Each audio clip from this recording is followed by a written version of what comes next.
just let the body do what it's capable of doing. The Inner Game of Tennis. The Inner Game of Tennis. By Tim Gallwey. It is fascinating. Now, the idea of the inner game is to learn to play tennis in the same way. To learn to play without always trying to consciously control your actions. It was only supposed to sell a couple hundred copies. It went on to become a cultural phenomenon, selling millions of books and paving the way for modern peak performance. How do you learn to play your best game? I'm Tim Gallwey, the author of The Inner Game of Tennis. Tennis is about excellence. And if you find out that excellence is natural, is part of my being, let it show you. Self-doubt is the enemy of excellence. Are you going for excellence? Your excellence. What's in me, not somebody else's evaluation. If you want to get better, believe in yourself. You're a human being. Feel what's natural to you. Play to enjoy yourself. Win against your fear. I'm Tim Gallwey, and this is The Inner Game Genius Talk.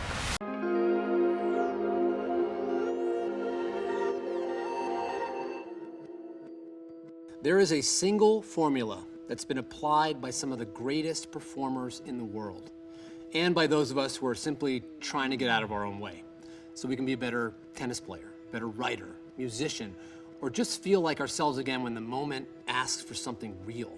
And the man you just heard from is the one who noticed it, trusted it, and gave it to the world. I spent the last few years sitting across from him, and it still hits me every time. I remember the first time I interviewed him. It was a long day on set. Tim was tired. The camera memory card started flashing red, which is never a good sign. The DP looked at me and said, "This is it. You have less than 1 minute." So I asked him, I said, "Tim, if you had to sum up the inner game after all these years in 30 seconds or less, what would you say?" He looked straight on in the camera, and what he said stopped the room. He said, P equals P minus I. Performance equals potential minus interference. That's it.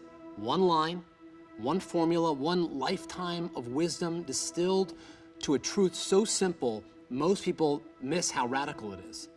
The simple idea is that your performance, whether it's on the world's biggest stage or just the biggest stage in your world, is equal to what you're capable of when you remove what's in the way.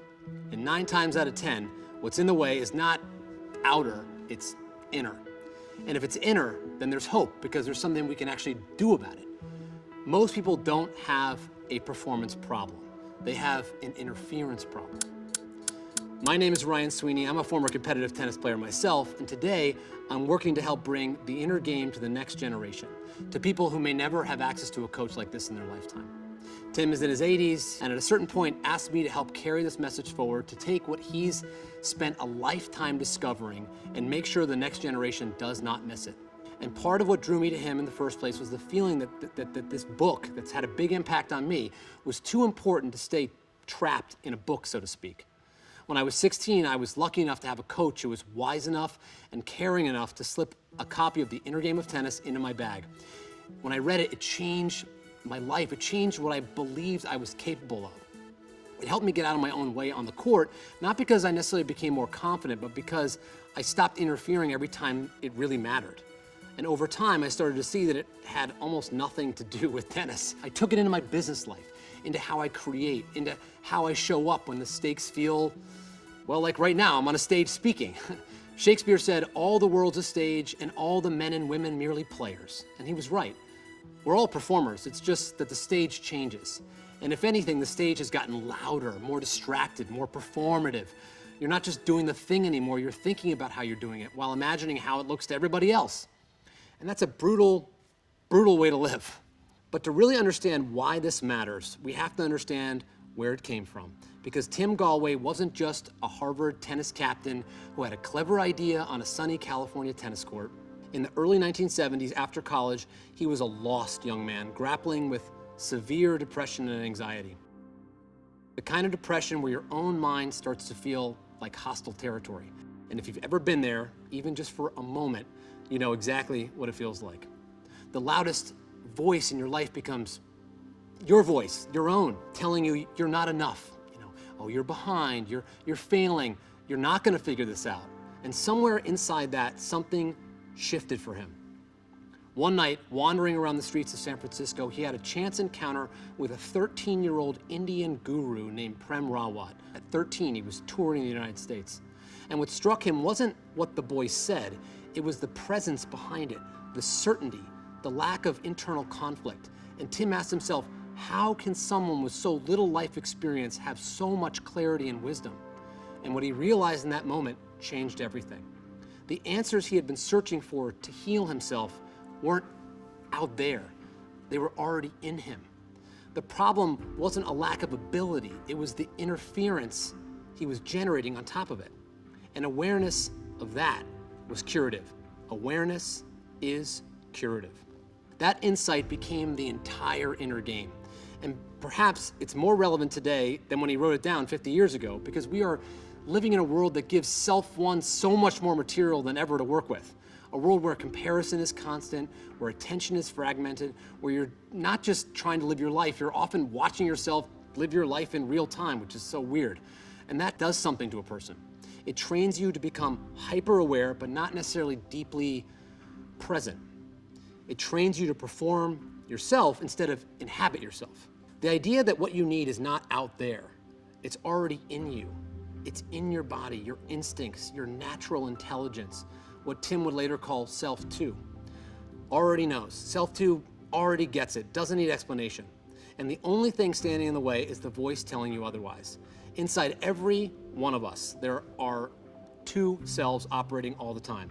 Self-1 is the voice, the commentator, the critic, the one narrating, judging, replaying, comparing. It's the part of you that says, you'll mess this up, you're behind, what are people gonna think, you're not ready. Self-1 is not your enemy necessarily, but it is a terrible boss. It micromanages a part of you that often already knows exactly what to do. And then there's Self-2. Self-2 is the part of you that already knows, the body, the instinct, the accumulated intelligence, the deeper part of you that can actually do the thing. Self-2 is what shows up when you are completely in flow, when time slows down, when everything works, when you stop trying to perform and you simply perform. You have felt it. Every person in this studio has felt it, I think. A conversation where the right words arrived before you could even think of them, a performance where everything clicked, a moment where you surprised yourself with what came out of you. That is Self-2. And the problem is not that Self-2 is absent. The problem is that Self-1 almost never shuts up. And here's the real cost. Self-1 doesn't just hurt your performance. It steals your actual experience. It pulls you out of the present moment, the only place where your life is actually happening, and traps you in some weird simulation of a future you're afraid of. Every moment spent in Self-1 commentary is a moment of your real life that does not come back. Tim has this line I think about constantly. He said, the moments that we miss when unconscious do not come back so we can experience them consciously. If we miss them, we miss them. That's not meant to be a sad statement, it's just the most urgent thing I know. Because this isn't about playing better tennis, it's about whether you are willing to actually inhabit your own life before it passes. So when Tim wrote it down, no one thought much of it. Random House, the publisher, figured it might sell a couple thousand copies at best. I mean, it was a tennis book and an obscure one at that. But it didn't sell just a few thousand copies, it sold millions. Shaped the minds of the best in their fields, from Steve Kerr to Tom Brady to Billie Jean King, Bill Gates, the list goes on, because people didn't read it as a tennis book. They read it as a mirror. Coaches, executives, musicians, athletes, everyone saw themselves in it. 50 years later, it's still the #1 best-selling book in sports psychology, not one of the best, the best. And it's not even really about sports. That kind of staying power only happens when a book stops being about the category and starts becoming about people. And nothing proved that more clearly than this. Because I know what some of you are probably thinking, and I thought the same thing. This sounds peachy, but does it actually work? In the 1970s, a guy named Harry Reasoner was one of the most respected news anchors in America. He thought the same thing. In Los Angeles, there's a tennis pro named Tim Gallwey who claims he has a better way. He had been playing tennis for years, was struggling with his game, heard of the inner game, and thought it was total California crystal-wearing woo-woo nonsense. So he invited Tim onto ABC News and challenged him to prove it on live television with complete beginners. people who had never touched a tennis racket. One of them was a woman named Molly wearing a muumuu. She was in her mid-50s. Not only had she never played tennis, she hadn't actually been physically active in 20 years. She even called the producer the night before and said, I can't do it. You know, this is not gonna work for me, which is exactly how Self-Won sounds. When Molly eventually got up there, Tim didn't give her technique or verbal instruction. No bend your knees, no keep your eye on the ball, no transfer your weight. Instead, he told her this: say bounce when the ball hits the court, say hit when it reaches your racket. That's it. From the very instant the ball hits the court, I want you to say bounce. And the very instant the ball hits the racket, I want you to say hit. So you just be saying bounce, hit. All you need to do is watch the ball, okay? Bounce. The key of all the exercises in the inner game is to focus the mind's attention somewhere where it will not interfere with the body's ability to hit the ball automatically. He gave her mind, her Self-Won, a job, something real, something present, something simple, not a lifetime of therapy, not years of rebuilding, just one shift in attention. And the moment that voice had something to do, it stopped interfering. She missed the first ball, but she didn't miss another. Within 20 minutes, she had a forehand, a backhand, and a serve that was better than Harry Reasoner's on his own show on national TV. Molly didn't become someone new that day. She just stopped interfering long enough to see what was already there. That is the inner game. And this is where it becomes your life. Because the same voice that kept Molly from hitting the ball the first time is the same voice that shows up for you, just in a different arena. In tennis, it's don't miss this shot. In business, maybe you're not ready. In creativity, it's who are you to come up with something utterly unique. In life, it's you're behind. It's the same voice, just a different stage. Same interference.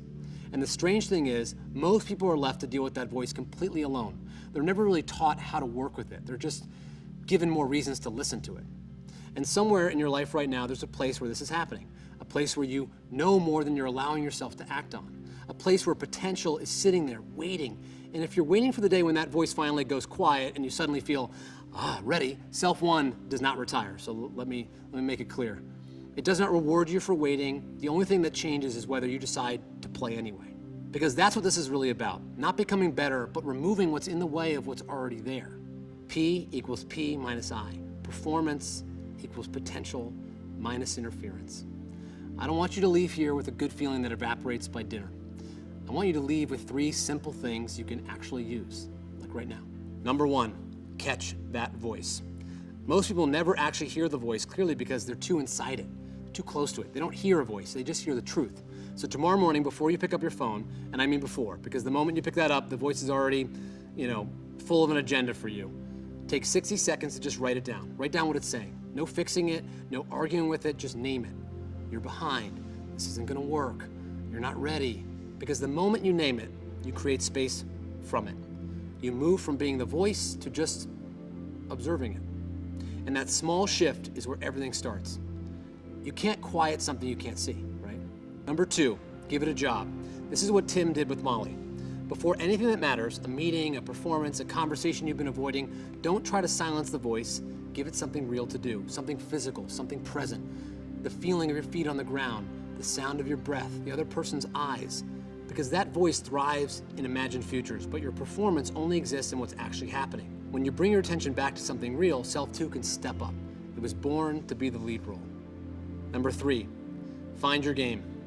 Think about the last time you were completely absorbed in something, not thinking, not performing, just doing. That's self too. Tim taught me something I think we've lost and I forget sometimes too. You learn to trust yourself in the body first. So find something physical to do, just for you, not to optimize, not to post, just to play. Because once you know that feeling in your body, you can bring it anywhere, into a meeting, onto a stage, into a moment that matters. Because this isn't just a beautiful idea, it's a practice, a way of returning to yourself again and again, especially when life gets loud. And if you've grown up in a world that is constantly pulling your attention outward, this might be the most important skill you were never taught. The question is not whether you have what it takes. The question is, what is in the way of what already lives inside you?